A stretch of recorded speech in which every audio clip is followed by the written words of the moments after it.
Europe 1, la France bouge. La pépite. Donc Samir, vous avez 36 ans, l'entreprise a 3 ans, c'est ça? Tout à fait, on va terminer la 3e année, on est dans la 4e. Vous êtes combien dans l'entreprise? Actuellement, nous sommes 14. 14. Vous êtes un sportif. Et c'est pas un détail pour comprendre un peu le cheminement de tout ça. Vous l'avez dit, vous êtes atteint d'un diabète de type 1. Vous étiez sur le point vous faisiez du sport de haut niveau, non? Tout à fait. Donc moi, j'ai débuté le sport de haut niveau dans le rugby à l'âge de 15 ans. Donc, contrairement aux images reçues, effectivement, je m'entraînais 1 à 2 fois par jour depuis l'âge de mes 15 ans. On se fait aussi très attention à notre alimentation et autres. Et effectivement, en 2014, des symptômes qui sont toujours les mêmes. On perd du poids, on fait beaucoup pipi, on a beaucoup soif. Et puis, on vous découvre le diabète avec une acétocytose élevée au niveau des urines. Et puis, on vous explique que vous êtes diabétique et que votre vie va changer. Donc, quel est le lien avec, en étant un sportif de haut niveau, il a fallu arrêter? Alors, arrêter, non. Maintenant, quand vous êtes dans le sport de haut niveau, avec les enjeux que tout le monde connaît dans le sport, le manque de connaissances c'est ça, surtout. Du grand public concernant le diabète, on estime qu'une personne diabétique ne peut plus être sportive de haut niveau. Donc l'équipe de votre équipe sportive, au lieu de se renseigner, de se dire comment on peut aménager, comment on peut trouver des solutions, et finalement il n'y a peut-être pas autant de problèmes que ça, ils se sont dit on va vous mettre sur la touche. C'est arrivé en pleine saison, donc effectivement les priorités sont peut-être ailleurs. Les erreurs aussi sont faites par moi-même, parce que je veux reprendre tout de suite. Je fais pas de réathlétisation, donc je me blesse, je fais des déchirures en fait, systématiques à chaque fois que j'accélère. Maintenant, la saison suivante, je vais jouer dans un autre club à côté de chez moi, qui avait un staff médical vraiment complet, le rugby club de Tricastin, je tiens à le souligner, parce qu'ils ont un staff médical qui m'a permis d'accepter de me remettre sur pied, en tout cas pour prendre plaisir dans ma passion.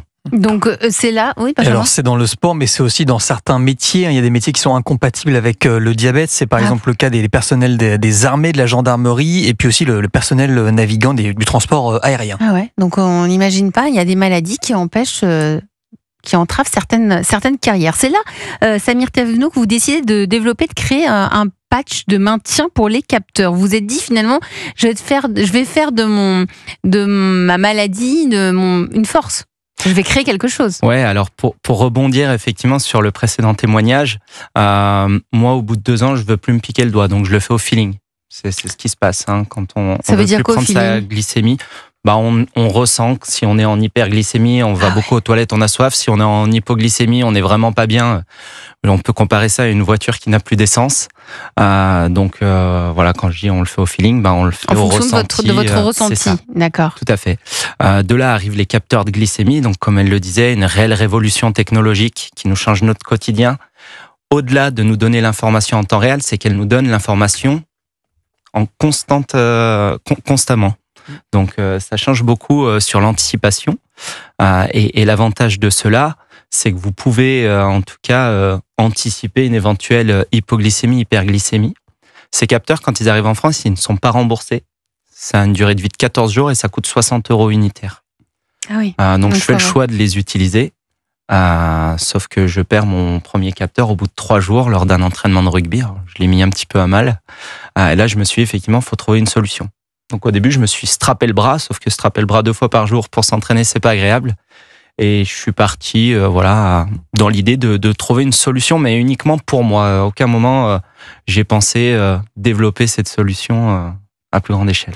Cette solution, ça s'appelle Capteur Protect. Vous allez la pitcher et puis on se retrouve juste après. Vous êtes prêts? Très bien. Allez, c'est à vous.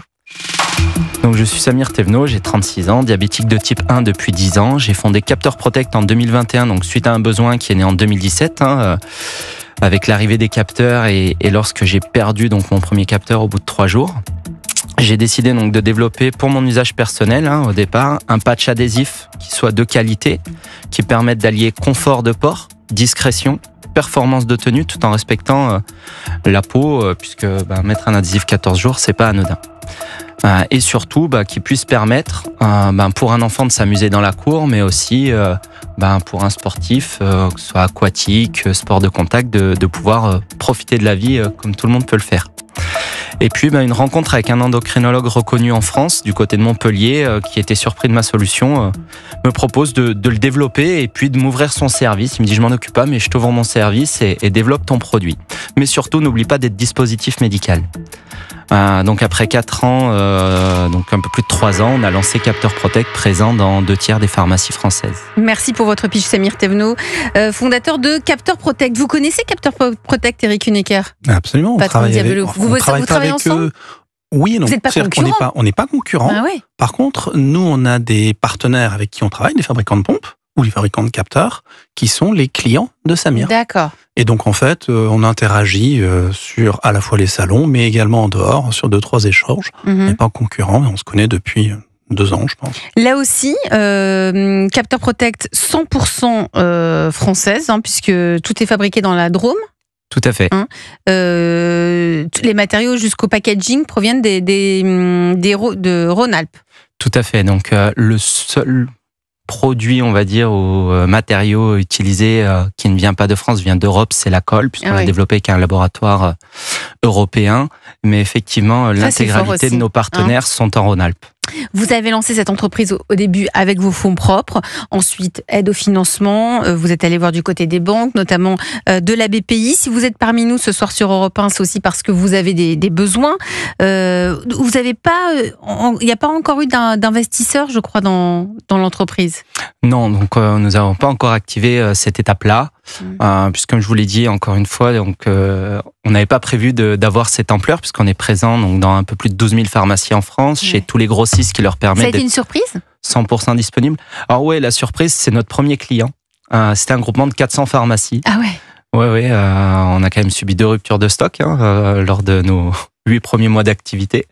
Oui, une réelle surprise. Vous y attendiez pas, Fabrice ? Oui, moi je voulais dire bravo déjà pour le pitch. Je dis souvent en fait que sans problème à résoudre, il n'y a pas de start-up. Ouais. Et tu l'as parfaitement illustré dans l'histoire que tu nous as racontée. Ton pitch en plus, je l'ai trouvé très touchant parce qu'il part déjà d'une histoire personnelle. T'exposes bien le problème et on se rend compte que le problème qui est le tien, il concerne un grand nombre de personnes. C'est ce que tu disais juste tout à l'heure, c'est 12 000 pharmacies aujourd'hui qui le distribuent. Donc il y a une vraie traction autour de ce que tu fais et en plus c'est produit en France. Donc bravo, la question que moi j'avais envie de te poser c'est mais tu faisais quoi avant de monter cette boîte parce qu'on s'improvise pas chef d'entreprise. Et ce que je comprends, c'est né d'une rencontre entre un chercheur ou en tout cas un docteur et toi. Donc qu'est-ce que tu faisais avant et comment tu fais aujourd'hui pour développer ta boîte ? Et comment tu en vis ? Alors quand donc on me découvre diabète, je suis sportif de haut niveau. Ensuite, je travaille parallèlement pour une société qui commercialisait des logiciels pour l'imagerie médicale. Donc je traînais un petit peu les hôpitaux. Voilà, donc quand je rencontre donc ce médecin, derrière, quand je dis qu'il ouvre son service, il nous ouvre l'accès au laboratoire, aux pharmaciens de l'hôpital. Donc effectivement, on est parti d'une feuille blanche, concrètement, une vraie feuille blanche. Donc il a fallu s'intéresser, s'ouvrir, en tout cas, se poser les bonnes questions. Donc c'était autant le choix d'entrepreneuriat que le développement de cette solution s'est fait conjointement. Et là maintenant, alors ? Donc aujourd'hui, vous êtes toujours dans cet univers médical ? Dans l'imagerie, du coup, je travaille uniquement sur Capteur Protect depuis maintenant 3 ans. Et vous arrivez à en vivre ? Tout à fait, on est une équipe de 14 salariés, on arrive à en vivre. On fait des choix pour rester effectivement chez nous, on va dire entre guillemets, tant qu'on peut l'être. C'est une volonté. Non, au niveau de la propriété de la société, qui est pas de prise de capitaux. Alors, on n'est pas fermé à ça, mais souvent ça peut faire très peur toujours sur des fonds d'investissement ou des choses qui, voilà, on a peut-être des mauvaises images reçues. Mais en tout cas, jusqu'à présent, sur notre développement qu'on avait en France et maintenant à l'Europe, c'est vrai qu'on a tenté de joindre l'aventure seul.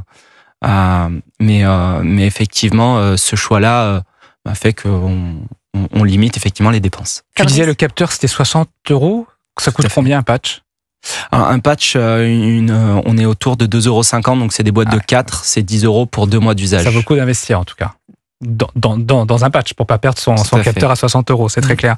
Donc je crois que tu as des ambitions en plus de déploiement à l'international. Oui, c'est l'une de ces. C'était l'une de ces demandes.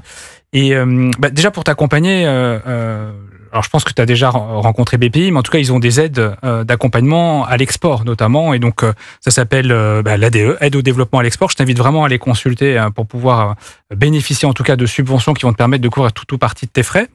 Et ensuite, pour aller chercher également des relais financiers, alors soit bien sûr tu as le prêt bancaire, mais c'est ce que tu as déjà été utilisé, et on peut continuer comme ça. D'ailleurs, il y a plein d'entrepreneurs qui se développent sans jamais ouvrir leur capital, hein. Ça fonctionne aussi, hein. Ça s'appelle des entrepreneurs qui utilisent le bootstrap, en fait. En tout cas, ils continuent à se développer avec leur chiffre d'affaires. Mais sinon, tu as des business angels aussi, intéressants aussi pour ton business et qui sont spécialisés dans ton secteur. Je pense notamment à Angel Santé, je ne sais pas si tu les as croisés, mais ils sont vraiment dans le monde du médical, et ça peut être intéressant de les rencontrer à la fois pour aller chercher effectivement un petit peu d'investissement, mais aussi pour connaître leur réseau. C'est bien souvent, en tout cas, des professionnels du monde de la santé ou des médecins. Donc ça, je trouve, dans le sujet qui est le tien, ça peut faire sens. Et enfin, peut-être, dernière chose que j'aimerais partager avec toi, c'est que nous-mêmes, on a monté un club d'entrepreneurs Business Angel. Et donc là aussi, c'est intéressant de peut-être venir les rencontrer pour regarder un petit peu comment... Faut venir un peu plus voir le village, quoi. Oui, alors venir voir le village, ou venir voir en tout cas ceux qui peuvent t'aider et qui ont le même état d'esprit qu'est le tien, celui d'un entrepreneur dans le secteur de la santé. Mais pour compléter, effectivement, quand je dis qu'on voulait rester chez nous, aujourd'hui, la recherche qu'on va faire effectivement sur une ouverture de capital, c'est des gens qui sauront nous accompagner justement pour passer des étapes supplémentaires comme l'internationalisation. Vous avez besoin de combien, Samir? Aujourd'hui, on ne sait pas combien. On est de l'ordre de un peu plus d'1 million d'euros. Sur grosse tranche, et en tout cas sur notre développement hors US, parce que comme je le disais, on va rechercher des gens qui vont pouvoir nous accompagner pour le développement US, qui nécessite un autre montant de levée de fonds. Eric Huneker, c'est faisable. Vous êtes le pro des levées de fonds quand même. On a fait un certain nombre de levées de fonds. Beaucoup, même. Vous pouvez nous les raconter. Vous allez nous les raconter après la musique. Mais c'est faisable, 1 million d'euros? Ah oui. Vous êtes. Ah oui. Ouais. Quand on a un problème à résoudre, qu'on a de la traction, qu'on est capable de montrer qu'on a une traction, une croissance de chiffre d'affaires, des fondamentaux, des personnes solides à la tête, rien qui empêche. Rien ne nous